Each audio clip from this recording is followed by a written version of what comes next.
জনাইছোঁ নগাঁও বটদ্ৰৱাসী ৰাইজলৈ যিধৰণে মৰমৰ আশীৰ্বাদ দিছে দায়িত্ব বহুত বাঢ়িল আগতকৈ বহুত কাম কৰিবলগীয়া আছে পুনৰবাৰ ৰাইজক মই ধন্যবাদ জনাইছোঁ আৰু বিশেষভাৱে ভাৰতীয় জনতা পাৰ্টীৰ নিচিনা বৃহৎ দলে তৃতীয়বাৰৰ কাৰণে আমাক যি প্ৰাৰ্থিত্ব দিলে তাৰ কাৰণে মই আমাৰ প্ৰতিগৰাকী আমাৰ কেন্দ্ৰীয় নেতৃত্ব হওক অসমৰ মুখ্যমন্ত্ৰীৰ পৰা ৰাজ্যিক সভাপতিৰ পৰা প্ৰতিগৰাকী ব্যক্তিক মই ধন্যবাদ জনাইছোঁ মনত ভাৱ আছিলে তাৰমানে যিধৰণে যোৱা 5টা বছৰ আৰু তাৰ আগৰ 10টা বছৰ ৰাইজৰ মাজত যিধৰণে আছিলোঁ প্ৰতিটো মুহূৰ্তত ৰাইজৰ কাৰণে সুখে দুখে অনবৰতে লগত আছিলোঁ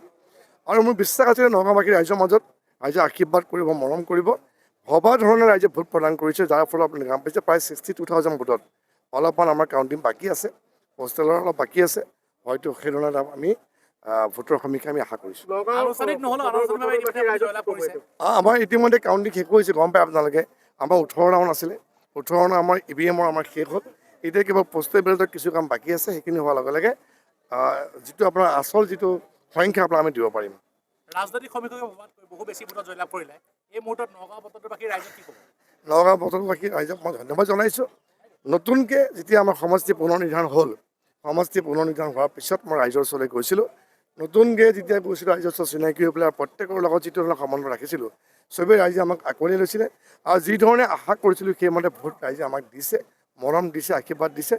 ৰাইজক মই কৈছোঁ যে আপোনালোকে যিধৰণে আশা কৰি ৰূপক সময়ক আপোনালোকে তৃতীয়বাৰৰ কাৰণে জিকাইছে বা আগবঢ়াই দিছে আপোনালোকৰ আশা আমি পূৰণ কৰিম আৰু যি বিশ্বাস আপোনালোকে আমাৰ পৰা ৰাখিছে সেই বিশ্বাস মই অটুট ৰাখিম মই বহুত দায়িত্ব বাঢ়িছে আৰু 5 বছৰ যিহেতু প্ৰথমবাৰ যেতিয়া মই ইলেকশ্যন খেলিছিলোঁ 2016 চনত যিমান ভোটত জিকিছিলোঁ তাতকৈ 2021 চনত আমি ডাবল হ'ল আৰু এইবাৰ দেখা পাইছে আপোনালোকে এটা বৃহৎ সংখ্যক অভিলেখ হ'ল গতিকে ৰাইজৰ যিটো বিশ্বাস আমাৰ ওপৰত অগাধ বিশ্বাস এয়া মই নিশ্চয় ৰাইজৰ কাৰণে মই কাম কৰি যাম পুনৰবাৰ নগাঁও বটদ্ৰৱাসী ৰাইজৰ প্ৰত্যেকগৰাকী ভোট দিয়া ভোট নিদিয়া সকলোকে মই ধন্যবাদ জনাইছোঁ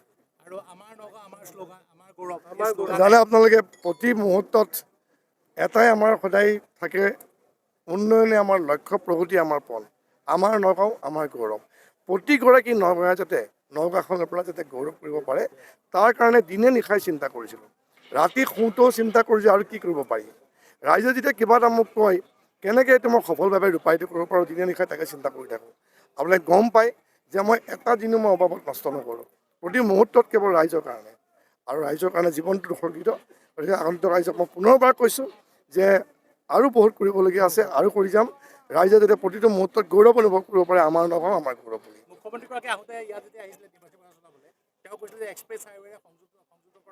নগাঁও গুৱাহাটীৰ মাজত মুখ্যমন্ত্ৰী ইতিমধ্যে এক্সপ্ৰেছ হাইৱে ঘোষণা কৰিছে এক্সপ্ৰেছ হাইৱেটোতো হ'ব